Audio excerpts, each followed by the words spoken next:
Olá, um abraço. E hoje aqui, o nosso Gente de Vitória, muito especial. Vamos estar conversando com o nosso querido Val Cabral. Vai ser sem papas na línguas. Hoje aqui. O nosso Gente de Vitória vai ser hoje, né, assim, batendo esse papo com Val sobre política. Então, Val é um homem de Vitória, de sucesso. Ele que faz parte, que entende muito bem de política, não só de política, mas é um homem que entende de várias outras áreas e que nós vamos aqui bater esse papo aqui, bem interessante, né, após as eleições, e tem muita curiosidade aqui para a gente falar com o Val Cabral hoje. Então, assim, que Deus assim esteja abençoando, né, sua vida e agradecendo a Deus por este momento, por essa oportunidade de estar aqui com vocês. Então, vamos lá, Val Cabral, seja bem-vindo, né? Após aí esses dias de muita correria, você entre Itabuna, entre Ilhéus, entre Eunápolis, e aí vamos fazer aí essa retrospectiva. Como foi esses dias para você? Bom dia, Vitória, bom dia, telespectador do programa Dia de Vitória. Foram dias tensos, né? E intensos. Foram dias onde os esforços foram para ampliar cada vez mais a força, no sentido de atingir aqueles objetivos que no final foram alcançados aqui em Itabuna. Tivemos vitórias que foram além daquilo que nós esperávamos. Por exemplo, nós tínhamos projetado que o Partido Avante, eu sou um dos coordenadores, né? Lá são 3 coordenadores, eu, Chico da Direc e Eugênio, e nós tínhamos organizado o partido com o propósito de elegermos 2 vereadores. Conseguimos 3, em função justamente de termos sido o primeiro partido a fazer convenções, o primeiro partido a fazer registro das candidaturas.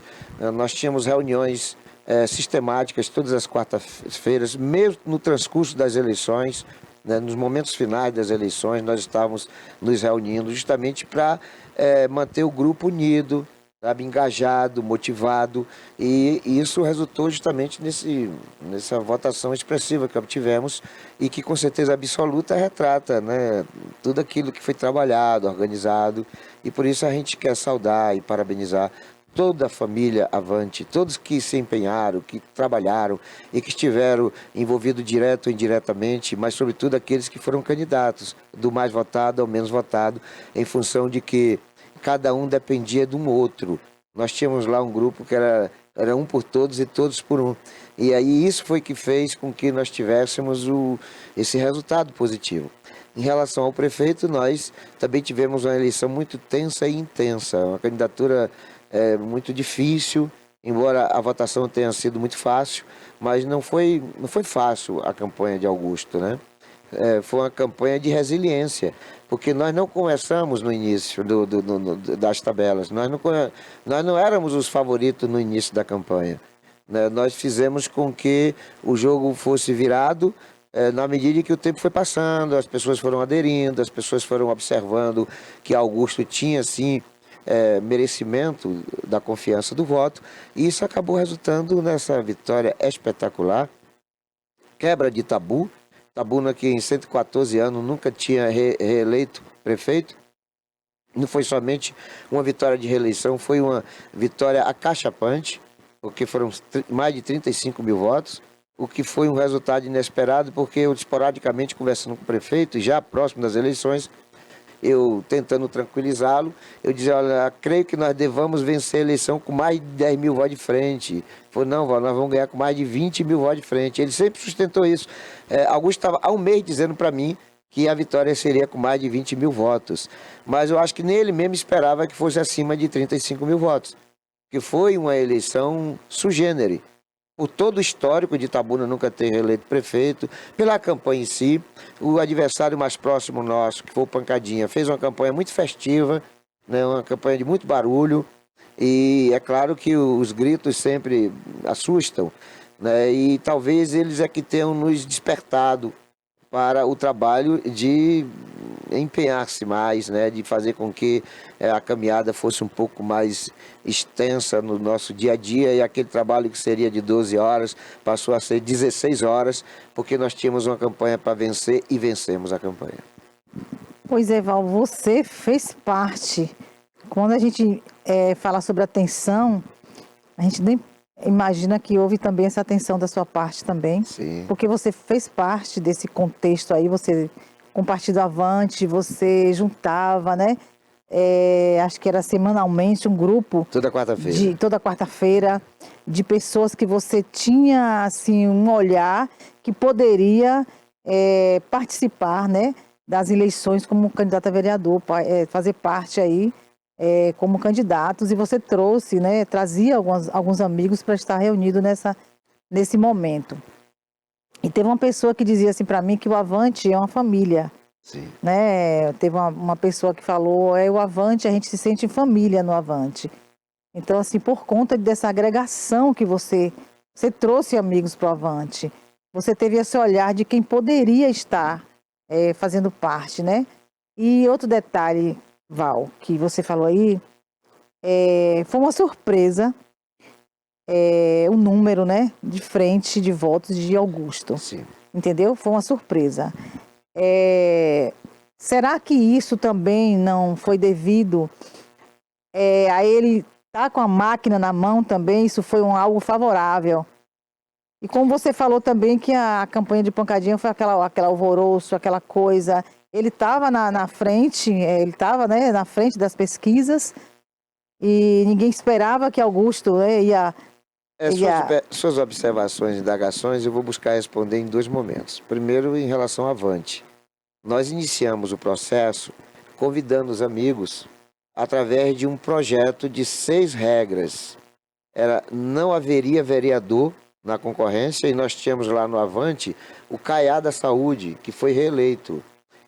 Como a nossa proposta era não ter vereador, nós tivemos que trabalhar isso com o Caiá, convencê-lo de que ele não poderia permanecer no partido. E nós organizamos também o PP no sentido de colocá-lo lá, né? E no Avante, nós, depois de ter tirado, né, pedido para o Caiá sair, nós impedimos a entrada do Ronaldão, que também foi reeleito. O Ronaldão estava com o pé dentro do Avante. Mas a nossa primeira regra das 6 era justamente não ter vereador. Nós já tínhamos um vereador, né? Evitamos que ele permanecesse.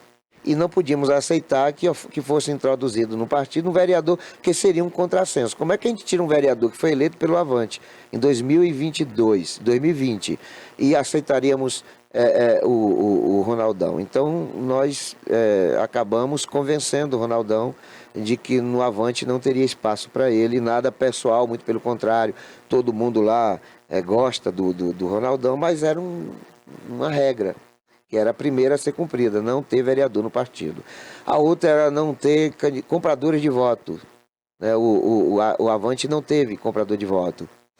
A terceira regra era não ter candidatos imbatíveis, ou seja, aquele que já entrava com a pecha do já ganhou. A quarta regra era não ter secretários, por conta da estrutura que o poder facilita para uma candidatura. A quinta era não ter pessoas tóxicas, ou seja, pessoas arredias, pessoas complicadas de relacionamento. E a sexta e última regra era não ter pessoas impopulares. Nós não queríamos como candidato pessoas que não fossem do conhecimento público. E com isso nós agregamos um grupo muito consolidado de lideranças comunitárias, de profissionais autônomos, ou seja, de empresários, de ativistas sociais, de pessoas já useira e vezeira no cotidiano, de ajudar outras pessoas, enfim, e formamos um grande time. E o pressuposto nesse contexto, além das 6 regras, é que nós tivéssemos um comportamento de irmãos. Nós éramos uma irmandade ali, uma família. Então, por isso que o partido talvez tenha sido o único que nunca teve problemas de ordem de disciplina interna. Era um ajudando o outro, foi um negócio muito bonito, tanto é que acabadas as eleições, até aqueles candidatos que tiveram votação muito abaixo do que a gente esperava, reconhece a lisura, reconhece a transparência, a honestidade, a ética, a seriedade com que o Avante foi administrado aqui pelo professor Chico, com a contribuição do Eugênio Abreu e do Val Cabral. Então nós conseguimos fazer com que vencêssemos e convencêssemos de que trilhamos o caminho correto, o caminho transparente, sério, comprometido com aquilo que foi apresentado desde o primeiro momento. Em relação ao Augusto, a campanha dele teve um início onde as pessoas estavam muito, assim, tipo, rejeitando, porque o governo ainda não tinha mostrado a sua cara. E aí, nesse contexto, a gente tem que perceber que o primeiro ano de uma gestão é um ano perdido, porque é um ano onde a ALDO, que é o documento que norteia a administração, foi elaborado pelo governo anterior, que era do Fernando Gomes. Então, Fernando Gomes, imaginando que seria reeleito, passou a fazer com que aquele suposto segundo mandato, reeleição dele, segundo mandato depois da reeleição, tivesse sua cara. Então, o Augusto teve que fazer readequação. E, paralelo a isso, nós tivemos duas grandes enchentes que arrasaram a cidade. Mais da metade das vias públicas foram detonadas, destruídas. A cidade quase que teve que ser praticamente reconstruída. Prédios públicos como postos de saúde, prédios escolares foram danificados. Então teve que haver um esforço muito concentrado na prioridade de recuperar essas perdas. Aí depois também teve uma situação de endividamento que teve que Augusto administrar bem a questão do fisco para poder tomar o empréstimo que veio. E foi esse empréstimo que pôde fazer com que houvesse uma gordura para queimar na administração.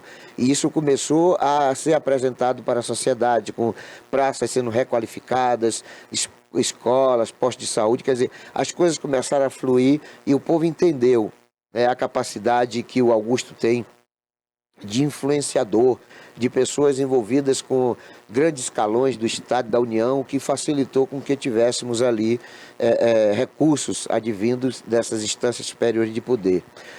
Na outra sua indagação a respeito de quem está no poder tem mais facilidade. Tem mais facilidade, há controvérsias. Há controvérsia porque, por exemplo, Ilhéus tem o prefeito que foi o melhor da sua história. Ninguém pode duvidar de que o Marão teve assim, um desempenho excepcional como gestor, porque Ilhéus tem duas histórias. É a história de Ilhéus antes e a história vigente e depois de Marão. Marão, ele repaginou Ilhéus, e aqui a gente não fala somente da questão estrutural, urbanística. A gente fala também da questão do desenvolvimento humano. Ilhéus teve saltos que foram muito grandes na sua capacidade de prosperidade, de avanço e de desenvolvimento. Isso deve-se ao Marão. E Marão pegou de todos os candidatos de Ilhéus, o mais técnico era o Bento. Tecnicamente falando, não tinha ninguém melhor do que o Bento. Mas o Bento não era popular e nem era populista. Perdeu por causa disso. Viu? Então, a administração não facilitou eleitoralmente. Sabe? Então, é uma controvérsia diante da sua afirmação. A máquina ajuda, mas às vezes a máquina não trabalha a questão política, trabalha a gestão, que foi isso que aconteceu lá em Ilhéus. A gestão foi de padrão de excelência e o Bento foi o maestro dessa orquestra, mas não houve um trabalho político em torno disso, eleitoral, até porque há um ano atrás Ilhéus não conhecia Bento.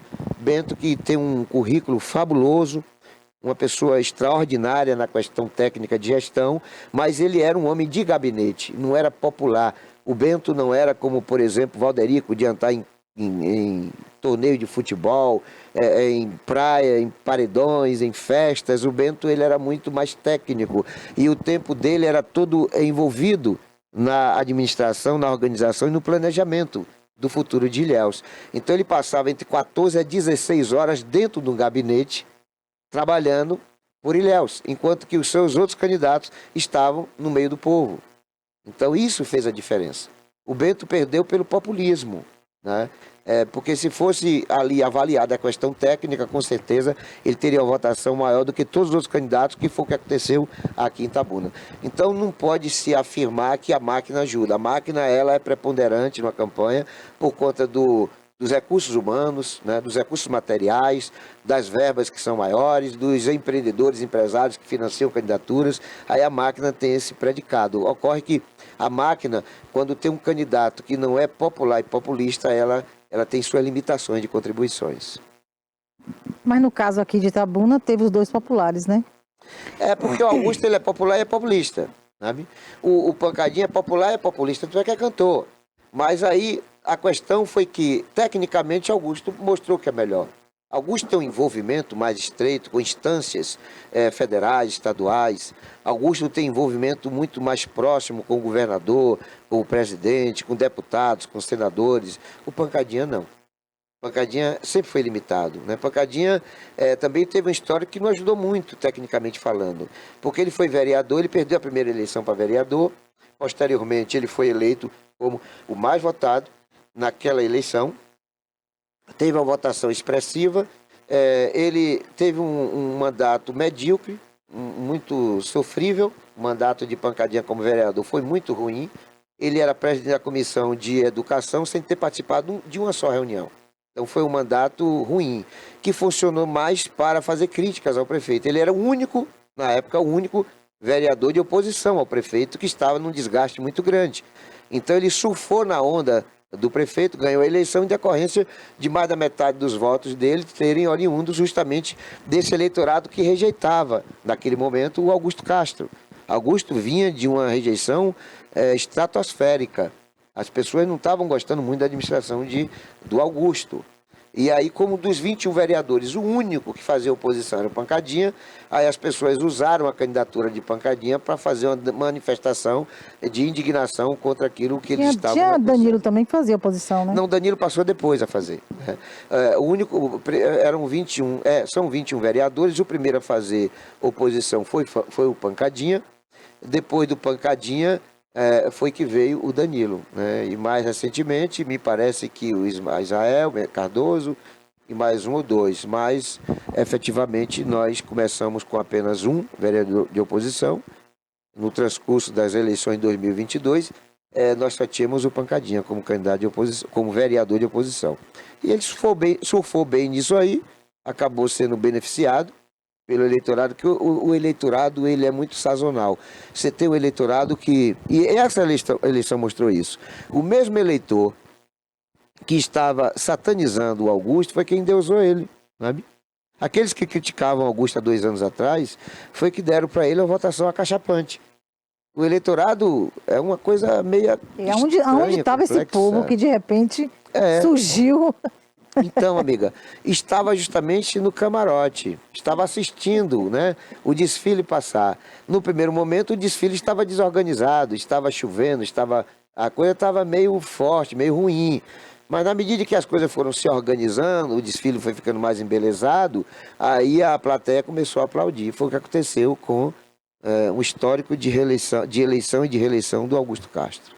Agora, uma surpresa também foi em questão de Chico França. O doutor Nery, né, teve acima um pouco, né, de Chico França, né? A gente aguardava que Chico estivesse... O Chico França, ele era o candidato mais preponderante para uma disputa de polarização. Porque o Chico França representava o bolsonarismo, o eleitorado da direita, da extrema-direita, o eleitorado antipetista, anticomunista, o eleitorado conservador. Só que foi uma candidatura insossa, né? O Chico França, ele todo momento falava de buraco, ruas esburacadas, ruas mal iluminadas, de ônibus que paravam, que quebravam, de ônibus que não chegavam, de postos de saúde sem médicos, sem medicamentos, sem equipamentos. E o discurso dele foi trivial comparado a todos os demais. Ele não teve um discurso impactante. O Chico França, ele pecou por não ter nacionalizado a campanha. O discurso dele tinha que ser para o eleitorado de Bolsonaro, que aqui é coisa de mais de 50 mil pessoas, né? Ele tinha que se dirigir a esse público, dizendo claramente, olha, se você está satisfeito com Lula, sabe, você vai votar em outro candidato. Mas se você está convicto de que o Jair Bolsonaro foi um bom presidente, que ele deve voltar a ser presidente, que está havendo uma injustiça contra Bolsonaro, vote no 22 para prefeito e no 22 para vereador. Ele não fez isso. Ele não nacionalizou a campanha. Aí ele ficou esperando o voto de pessoas insatisfeitas com a situação que estava vigente, ou com propostas que não impactaram, sabe? Então a candidatura de Chico, ela pecou por aí. Se o Isaac Nery estivesse no PL e não no PDT, o desempenho de Isaac seria muito maior e ele também passaria a ser competitivo, né? O Isaac, o erro dele nessa campanha, primeiro foi porque ele foi muito áspero na campanha, ele não foi acomedido, as propostas dele não foram impactantes, ele fez uma campanha até certo ponto raivosa, mas ele também não emplacou uma ideologia na candidatura dele. Ele não impregnou, não houve uma sinergia do Isaac com a população, né?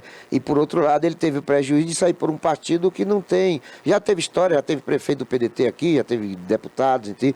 O PDT é um partido de história, mas é um partido que foi reduzido à insignificância por ter perdido quase toda a sua militância. A militância do PDT hoje enche um Fusca e o candidato não soube se sobrepujar a essa situação. Ele ficou muito limitado nessa questão do partido, do posicionamento ideológico.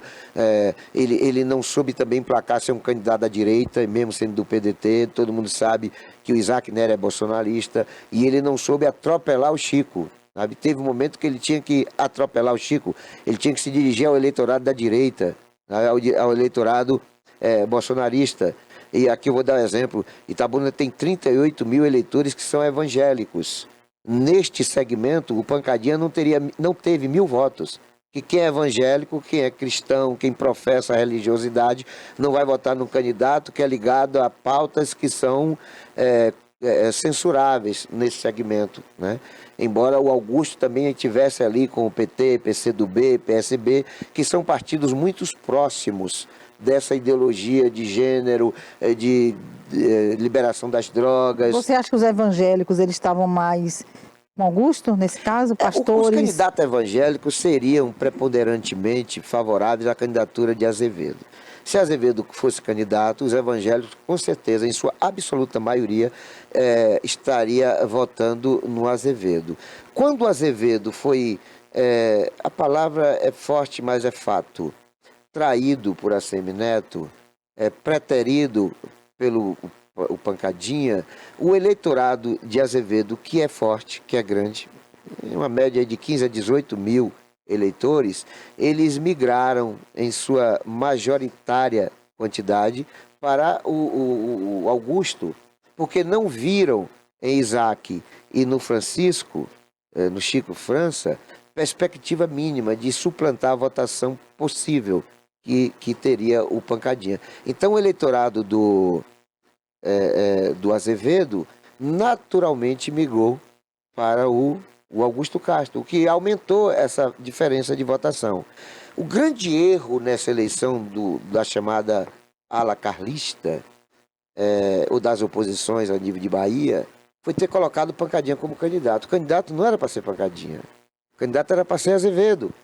Porque Azevedo, ele tem penetração fácil no chamado segmento conservador. Azevedo entra bem no eleitorado bolsonarista, antipetista, anticomunista, no evangélico, sabe? Então isso favoreceu o Augusto. O Augusto, Porque todo o eleitorado, eu diria que 90% do eleitor de Azevedo migrou naturalmente, não precisava sinalização nem nada. Esse eleitorado foi facilmente conduzido ideologicamente a votar e apoiar. Eu vi muitos, sabe? Muitos que inclusive nem gostavam de Augusto, mas em função do processo de maneira assodada a que se foi submetido a Azevedo. Azevedo foi apunhalado pelas costas por ACM Neto, que foi um dos grandes perdedores também. Essa eleição foi uma eleição, minha amiga Vitória, que fez com que muitos defuntos que ainda estavam falando, muitos pulsos pulsando, muitos cadáveres que ainda estavam falando, ouvindo, muitos moribundos acabaram sendo enterrados politicamente. Foram enterrados, então. Enterrados politicamente, né? Por exemplo, vai esperar o que mais? Foi ressuscitado, mas depois foi enterrado. Não, eles estavam moribundos durante a campanha. Eles não foram ressuscitados, que já estavam mortos, eles estavam moribundos. Eu citaria aqui a situação do Geraldo Cabeça de Pitu. né? Ele já estava morto, faltava ser enterrado. Por que ele não... O Geraldo, ele cometeu um equívoco muito... Ele sempre vem cometendo equívoco, né? Geraldo talvez tenha sido o cara mais ingrato consigo mesmo. Geraldo tenha sido talvez o cara mais inimigo dele mesmo. Porque ele era o que nós tínhamos de maior esperança. Chegou a um tempo lá, 30 anos atrás, 35 anos atrás, de Geraldo ter sido para nós de Itabuna a perspectiva de chegarmos ao comando do governo do Estado. Geraldo era para ser hoje senador reeleito com forte perspectiva de, em muito breve, ser governador do Estado da Bahia. Só que Geraldo é de uma personalidade perversa, ruim, apequenada, é uma pessoa rude, estúpida, é uma pessoa ingrata, mau caráter. E isso fez com que as pessoas fossem vendo nele um Judas e foram isolando ele. Geraldo hoje é uma pessoa isolada. Geraldo, nessa eleição, ele tinha dois caminhos, já que ele foi defenestrado pelo próprio PT. E há também de se observar que comigo aconteceu um negócio interessante. Eu passei mais de 20 anos nessa cidade sendo satanizado pelos petistas porque eu chamava Geraldo de cabeça de pitu. E no momento em que o PT estava para decidir quem seria o candidato do partido, se eles apoiariam a candidatura própria com Geraldo ou se estariam coligados com a reeleição do Augusto Castro. E na Câmara, mais de 80% cantando numa manifestação de rejeição a Geraldo, uma música do Cabeça de Pitu. Geraldo, cabeça de pitu. Aquilo ali, para mim, foi assim, tipo uma lavada de alma. Porque aquelas pessoas que estavam chamando Geraldo cabeça de pitu eram as pessoas que passaram 20 anos me satanizando, entendeu? Porque ainda se permitiam ser embevecidos pela capacidade extraordinária que Geraldo tinha de ludibriar. Então Geraldo foi desmascarado, as pessoas sabem que ele é falso, as pessoas sabem que ele é cínico, que ele é hipócrita, ele não tem mais, então, como eu estou falando, ele tinha duas alternativas. Qual é uma delas? Era efetivamente apoiar Augusto, já que o PT estava... Ele daria ali uma demonstração de humildade, sabe? Já que o partido que ele fundou decidiu por apoiar Augusto, já que a diferença foi de apenas 4 votos, se não me engano, ou 12 votos, foi uma decisão muito apertada. Então, para ele mostrar grandeza de espírito e personalidade, ele tinha que ter a humildade de apoiar Augusto também, sabe? Estaria hoje vitorioso. Com certeza seria secretário, talvez até vice-prefeito, a depender do desenrolar naquele momento. Eu não acredito não, Val. Sim, mas tudo é perspectiva. Eu não acredito que ele teria espaço também, não. Sim, mas... Ele seria ali e seria uma pessoa isolada. Mas mesmo, não, isolado, entendeu? acho que não, porque ele permaneceria com o PT, o PT abandonou ele porque ele abandonou o PT. Mas se ele tivesse agregado ali a decisão majoritária do PT, se no momento que o PT decidiu por apoiar a reeleição do Augusto, ele tivesse a humildade de também embarcar nessa decisão, ele teria assim recuperado um bom espaço. Continuaria insignificante, mas sairia maior do que está agora. E a outra alternativa era sair candidato a vereador, sabe?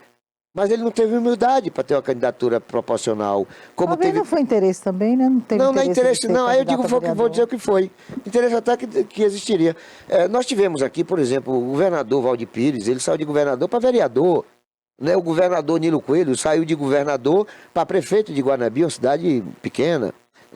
Nós tivemos aqui em Piauí o prefeito José Mendonça, que saiu de prefeito para vereador. Então nós tivemos diversas situações de líderes que saíram do topo para os pés de uma caminhada. Sabe? Então faltou humildade para o Geraldo ser candidato a vereador. Aí eu vou lhe perguntar a questão de interesse. Não, o que ele não teve foi coragem, porque ele ia perder. Se ele saísse vereador, ele não ganharia. A Federação PT, PCdoB e PV permaneceria fazendo só 2 vereadores, ainda que ele fosse candidato. Acrescentaria aí o quê? 1.500 votos, 1.300 votos. Ele não teria mais do que isso. Porque quando ele foi candidato a prefeito em 2020, ele conseguiu 5.600 votos.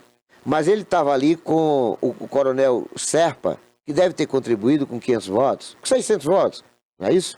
Aí ele estava com o PCdoB, que deve ter contribuído com os 2.000 votos. Aí ele estava com o PROS e com outro partido que agora não me lembro bem.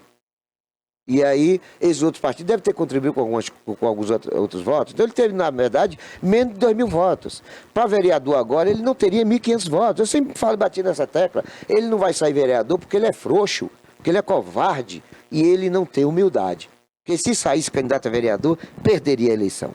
Vai sair na próxima, não tenho dúvida, porque não tem outro caminho para ele. Se Geraldo quiser permanecer na eleição, ele tem que primeiro apoiar um candidato a federal e estadual, não sair nenhuma das duas alternativas. Tem que ser candidato do PT. Ele vai ter que apoiar candidato do PT. Esse PT que tem a geriza dele, não tem um deputado que tenha apoiado ele. Não tem quando ele era candidato, não tinha um deputado do PT, estadual ou federal, que tenha manifestado apoio a ele.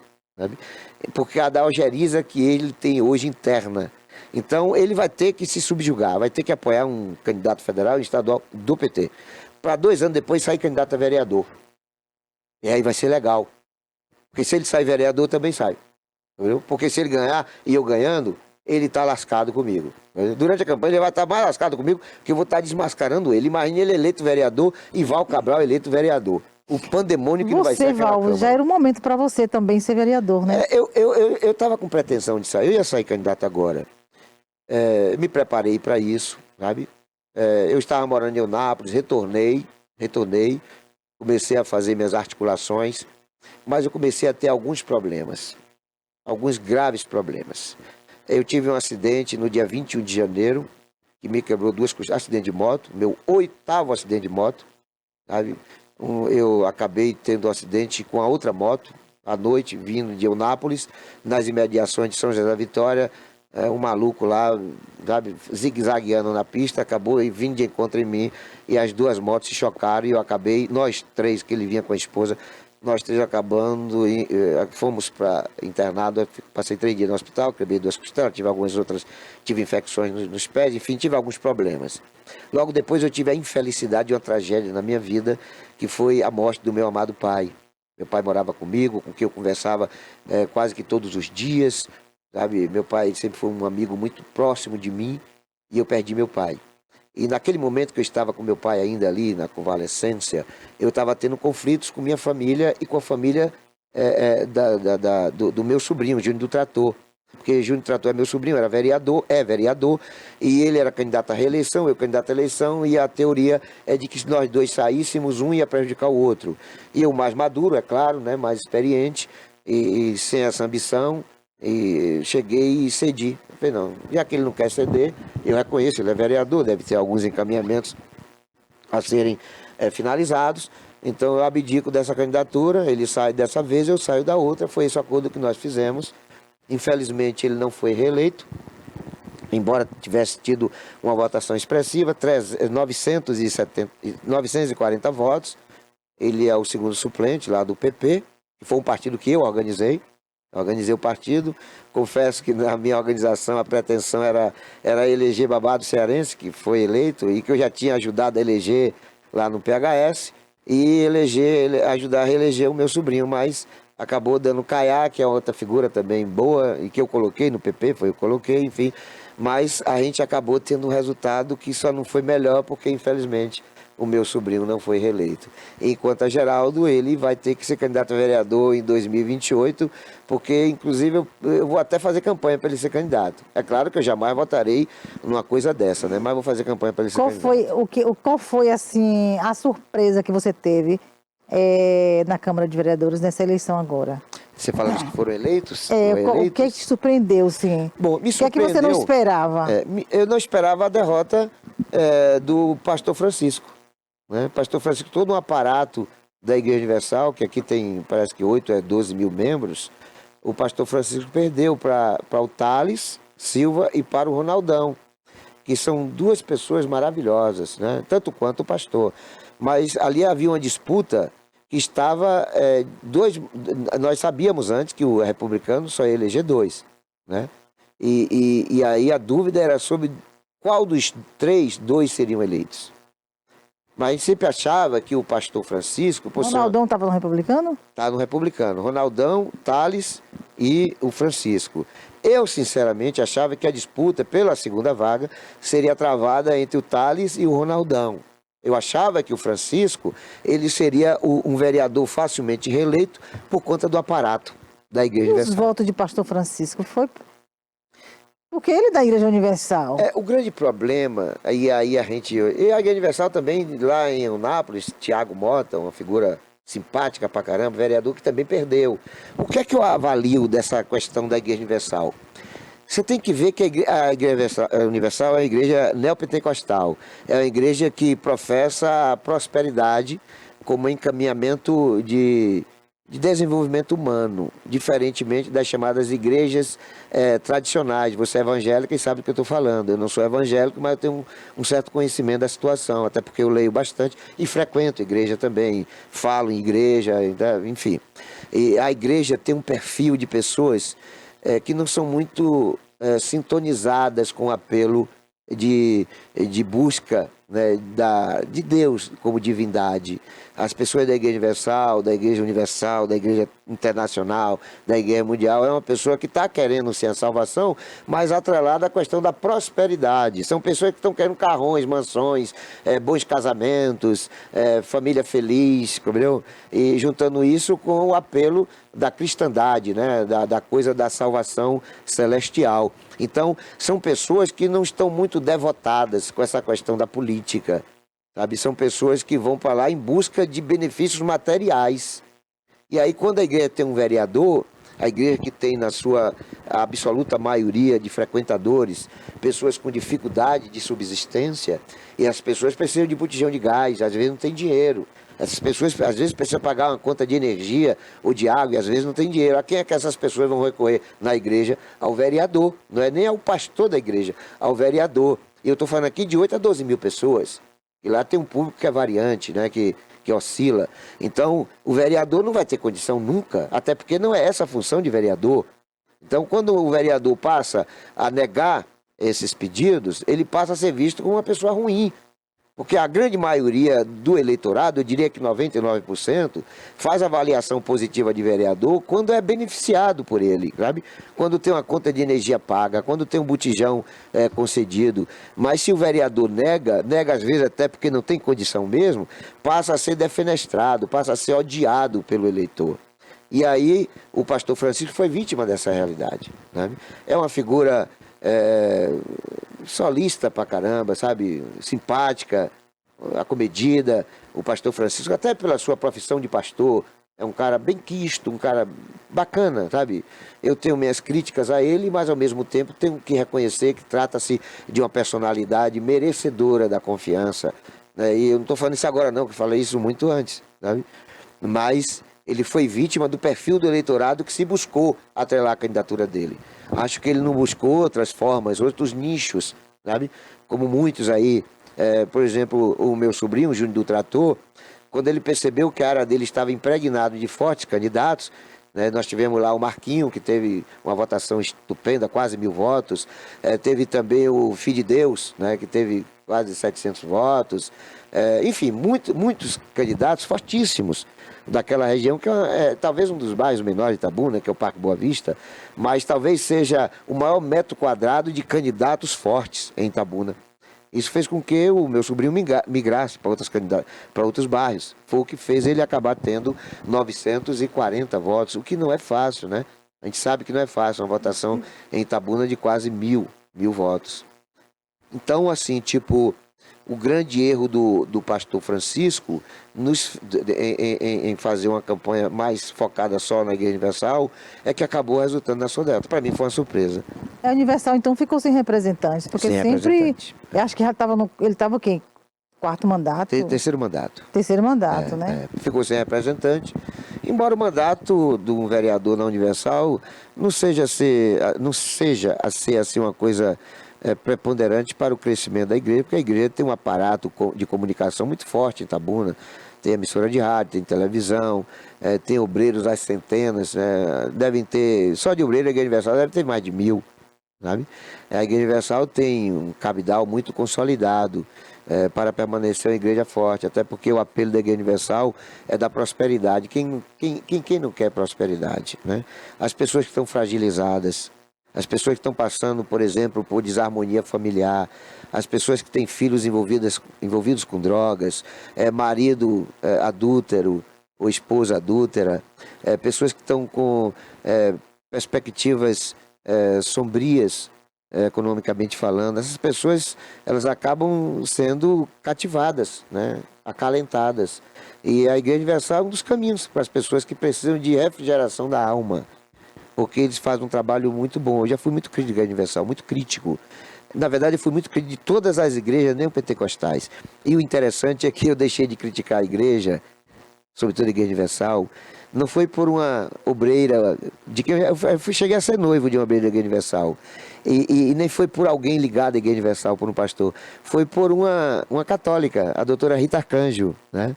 Ela me chamou uma certa feita e falou: Val, pare de falar mal da igreja, pare de criticar a Igreja Universal, porque a igreja tem lá seus erros, todos nós temos erros, tá? Mas a igreja tem ajudado muita gente.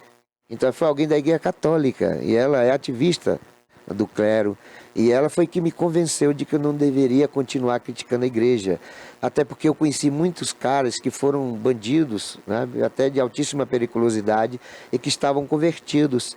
Aí eu falei: tá certo, vou obedecer, porque achei conveniente, sabe? Porque nem tudo que está errado está absolutamente errado. Às vezes no seu olhar está errado, mas o que Deus olha, Val, é a fé. Deus, ele vê o nosso coração. Ele pode estar ali em um local onde as pessoas estão buscando a prosperidade, mas Deus olha quem está sendo sincero naquele lugar. Eu tenho um Você conceito, entendeu como é isso? Eu estou entendendo, eu tenho um conceito, isso. viu? Embora também seja política. A gente, quando fala de religião, a gente fala de política. A religião é uma política de religião, uma política de fé, sabe? E aí eu tenho uma fé muito forte em Deus, que é diferenciada e que até assusta as pessoas. Eu estava ontem conversando com a prefeita de Eunápolis, que é minha amiga, e ela é muito vocalizada, ela é muito focada nessa coisa Ela é adventista, né? Ela é evangélica, e ela dizendo que Deus vai ajudar, que se Deus quiser.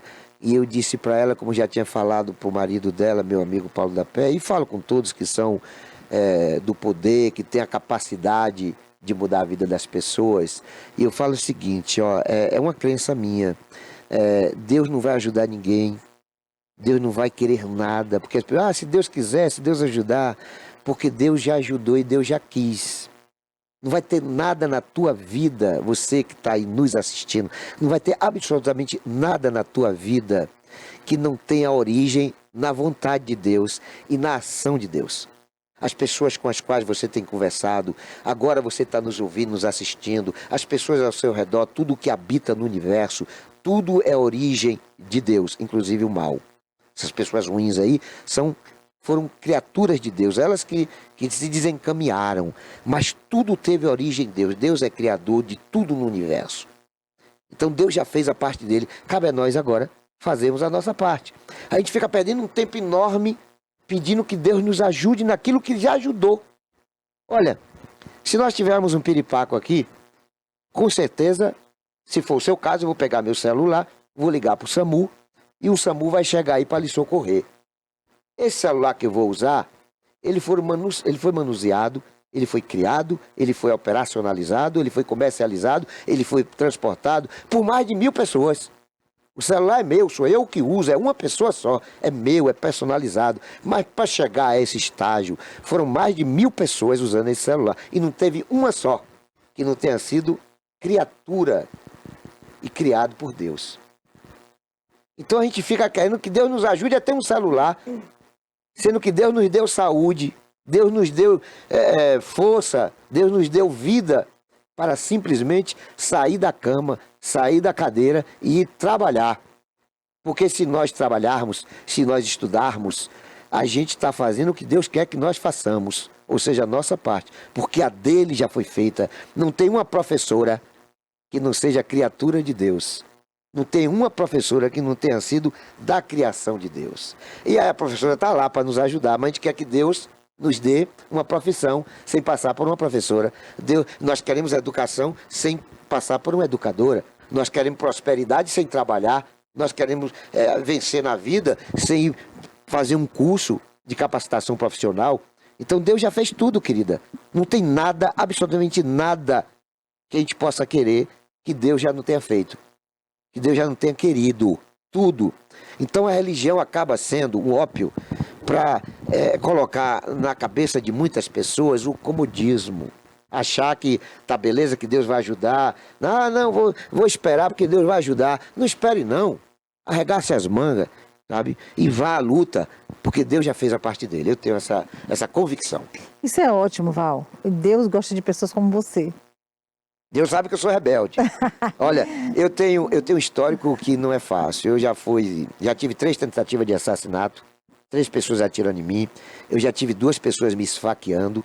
Eu já tive 8 acidentes de moto, dos quais 2 eu tive que ser levado ao hospital, sabe? Eu tenho uma vida com várias ameaças de morte, sabe? Eu respondo a 124 processos, tenho 9 condenações. Eu sou uma pessoa áspera, sabe? Eu até digo que eu sou muito difícil para ser amigo, mas não aconselho ninguém a ser meu inimigo, entendeu? Porque eu sou até inconsequente nas minhas convicções. Eu sou uma pessoa muito arredia, muito áspera naquilo que eu acredito e que defendo. Não tenha dúvida. Quando eu achar que aquela coisa está correta, a pessoa, para me convencer do inverso, vai ter essa flexibilização, mas vai ser muito mais difícil. Porque quando eu chego à conclusão de um posicionamento, é porque eu fiz toda uma reflexão a respeito disso, sabe? Então, quando eu me vejo no contraponto, eu defendo a minha posição de maneira muito, muito áspera, muito forte. E eu tenho isso sem medir consequência. Eu não quero saber se é juiz, os meus processos. Eu tenho processo de senadora, a senadora Alice da Mata me processou, deputado federal, deputado estadual, partido. Meus processos são de gente grande, até porque eu não mexo em gente pequena. Eu não mexo em gente pequena. Ô Val, você falando isso aí, tudo que você passou, Minha vida foi momentos difíceis, muito. Eu sou resiliente. com vários inimigos, talvez querendo até te Demais. matar. Eu tenho mais de 20 mil inimigos em Mas Itabuna. aí, Val, eu quero te fazer 2 perguntas em relação a isso aí. À vontade. Entendeu? À vontade. O que dá para você perceber o que você passou é que existe o quê? Existe uma mão de um Deus sobre você. Sim, amiga. Diante de tudo que você passou, você está aqui. Sim, querida. Vivendo... Mas é o que eu falei, Deus me Você ajudou. entendeu? Deus me ajudou. Quando as coisas aconteceram lá atrás, por exemplo, quando as pessoas tentaram me esfaquear, Deus criou pessoas que não eram boas de faca, de facadas, entendeu? Eu me deparei com pessoas que foram da criação de Deus. As pessoas que tentaram me matar eram criaturas de Deus. Estavam ali fazendo alguma coisa do diabo, mas foram criaturas de Deus. E Deus deu aquelas pessoas no meu futuro para não saber manusear uma faca. As pessoas que me atiraram, 3 pessoas que me atiraram, Deus também as criaram. As criaram. E Deus deu para elas, sabe, a imperícia do uso da arma, entendeu? Então tudo tem a origem de Deus, não tenha dúvida. E para mim isso é um aprendizado, porque eu Pilério, às vezes, né, brinco, eu tenho um contrato com o Papai do Céu de que eu vou viver até os 94 anos, né? O meu pai, que morreu há 4, 5 meses atrás, ele morreu com 89 anos e ele foi o mais antigo da minha família a morrer. E eu quero superar isso. Então eu acho que eu tenho um contrato, eu devaneio nessa coisa de eu ter um contrato com o Papai do Céu de que eu vou morrer depois dos 94 anos. Sabe? Então, é porque eu creio nisso, sabe? Porque pelo que eu já passei na minha vida, Então, pelas dificuldades... você passou por tudo isso. Agora, entre tudo isso aí, esses momentos difíceis que você passou, qual foi o pior dos momentos? O que te deixou mais para baixo? O que te deixou mais... Morte. Porque todas as outras coisas eram superáveis. A morte da minha mãe foi uma coisa terrível na minha vida. A maior tragédia na minha vida foi a morte da minha mãe. E agora, recentemente, a morte do meu pai. A maior tragédia que acontece na vida de um ser humano é quando ele perde a família. É quando ele perde a mãe. Não tem perda pior na vida de um ser humano do que ele perder a mãe. É a pior tragédia, que todas as outras coisas, pior que seja as coisas, sabe? Ele teve amputação de perna, ele foi preso, ele foi ferido a faca, ele foi atirado, ele perdeu uma empresa, ele faliu, ele está passando fome, ele está desempregado. Tudo isso é superável, mas a morte não, sabe? A morte não. Então, para mim, a pior tragédia da minha vida, a primeira foi a morte da minha amada e querida mãe. E depois a morte do meu pai.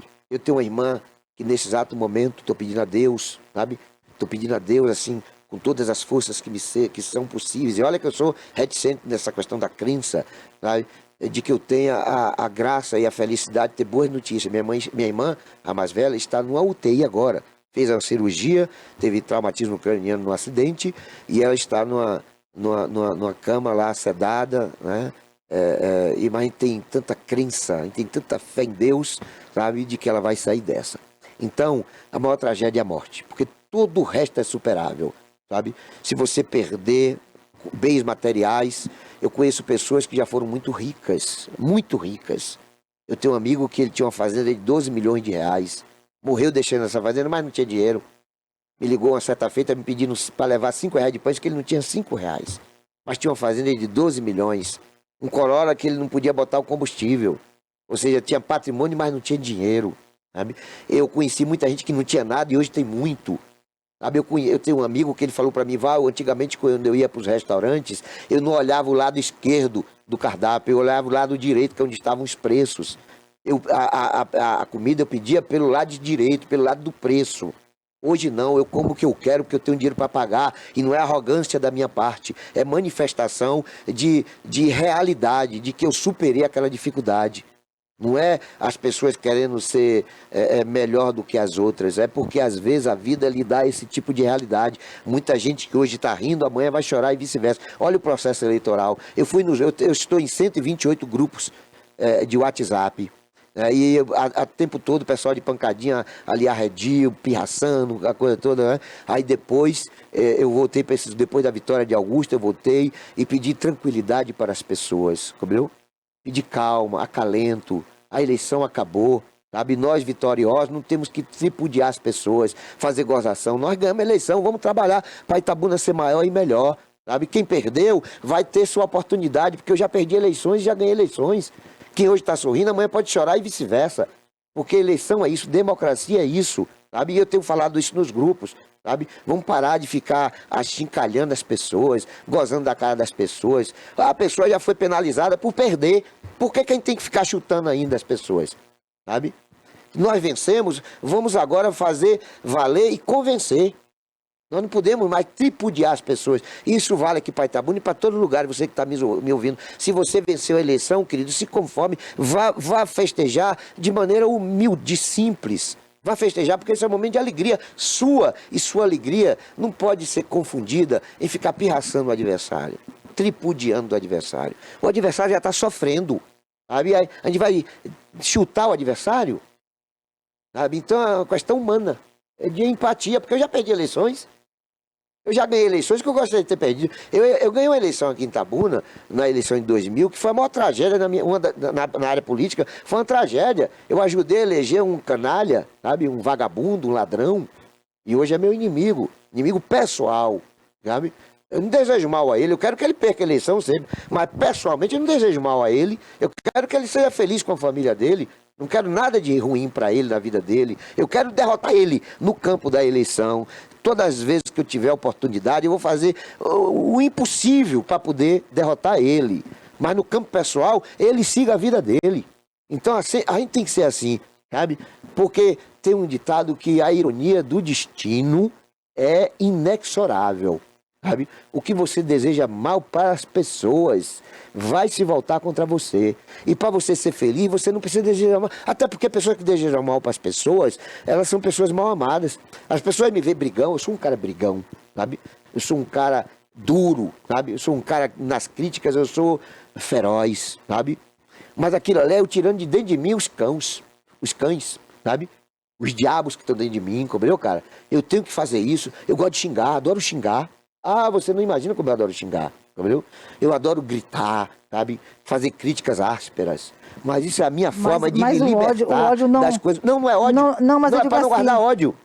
Eu estou me libertando ali. Mas não te domina essas coisas. Amiga, toda vez que eu faço uma crítica áspera contra alguém que eu não gosto, é porque eu não estou querendo guardar mágoa dessa pessoa. Eu estou me libertando daquilo, sabe?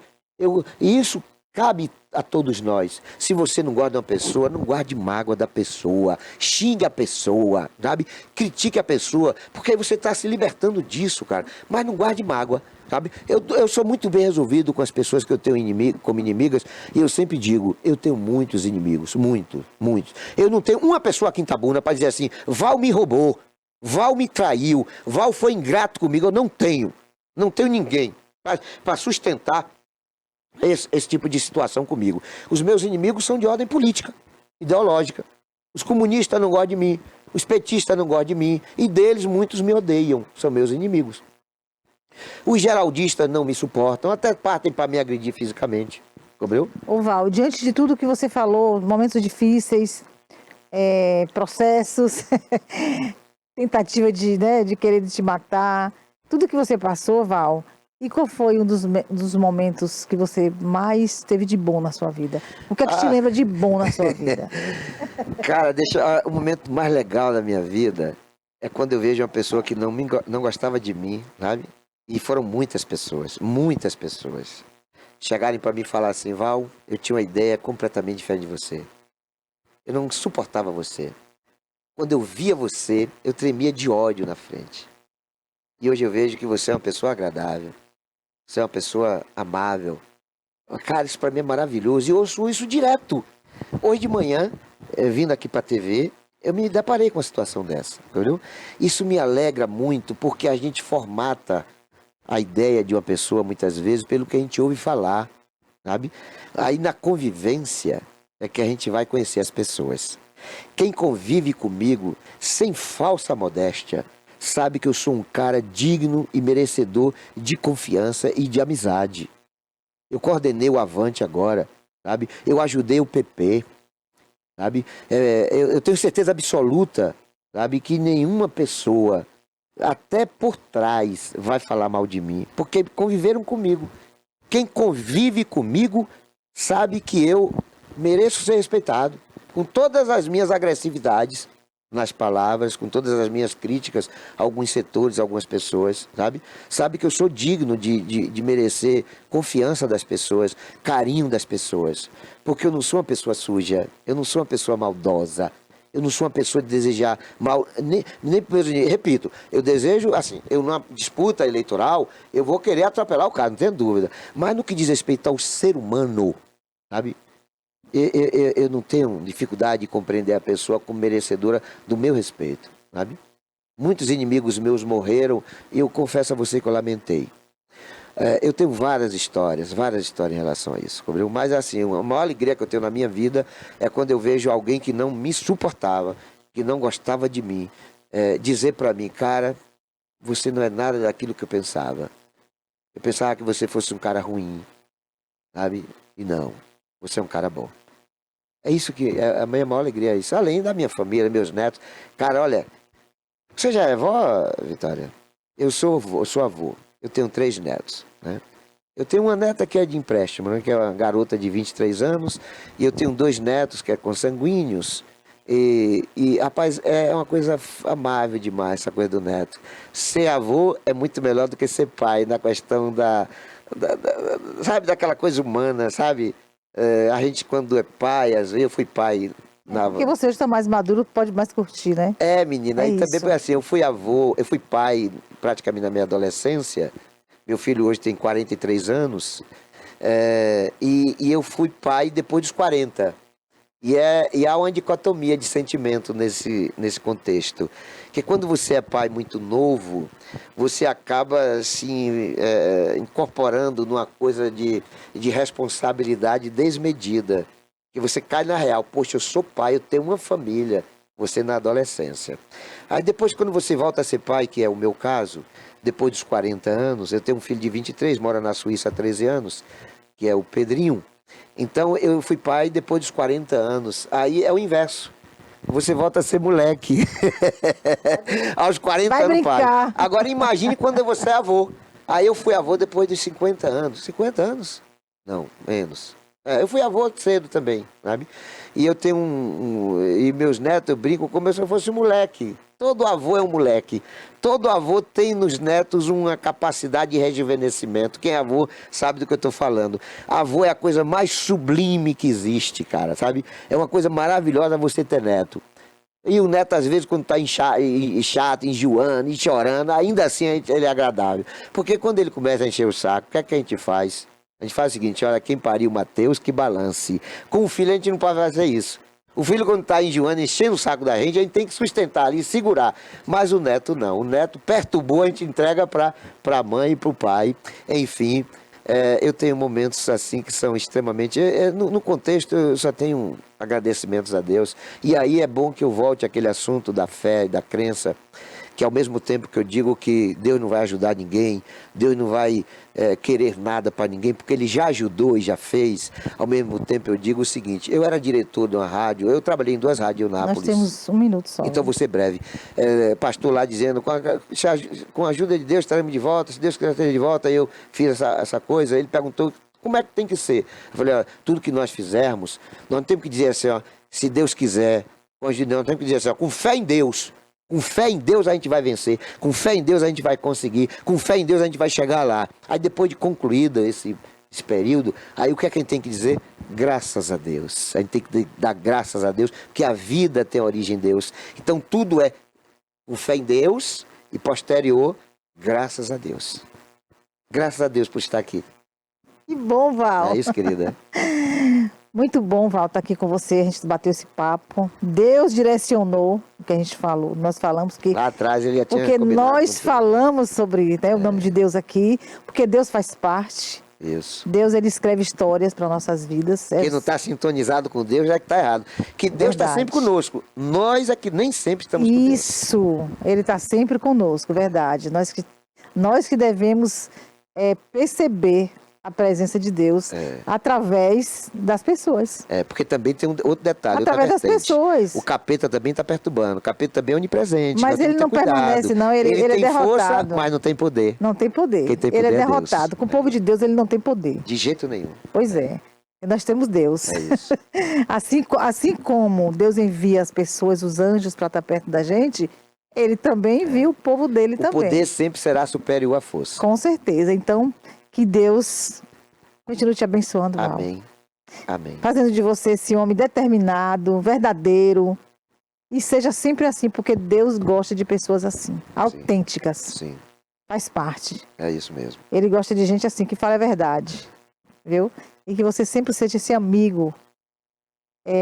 Amigo daqueles também que às vezes tem aquela imagem de você, como você disse, quando conhece, fala, poxa, o que ele fala é da boca para fora, não está no coração. Não, de jeito nenhum. Porque tem gente que fala as coisas, mas está no coração. Isso. É isso que eu te falei. Deus, ele sonda o nosso coração. Mas você tem um coração que não tem mágoa no coração. Como Vili Modesto dizia, né? No coração não pode guardar mágoa. Sim. Isso é um fato. Então, eu vou agradecer aqui. Você faz seus agradecimentos, tá? Valeu, Final. querida. Eu quero agradecer a você pela oportunidade. Quero agradecer aí a paciência dos nossos telespectadores. Falar da importância que essa emissora de TV tem para a comunidade itabunense e dizer do carinho especial que eu tenho por toda a família da TVI. Quero agradecer a todos e eu quero terminar essa minha participação com a terminologia que eu uso em todos os meus programas de rádio e de TV. Nunca se esqueçam de que Jesus é o caminho, a verdade e a vida. Ok.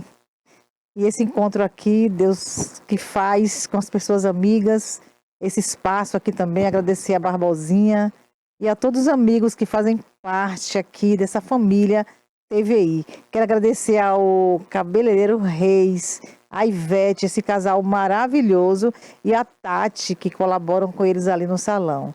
Abraços, até quinta-feira, se Deus quiser.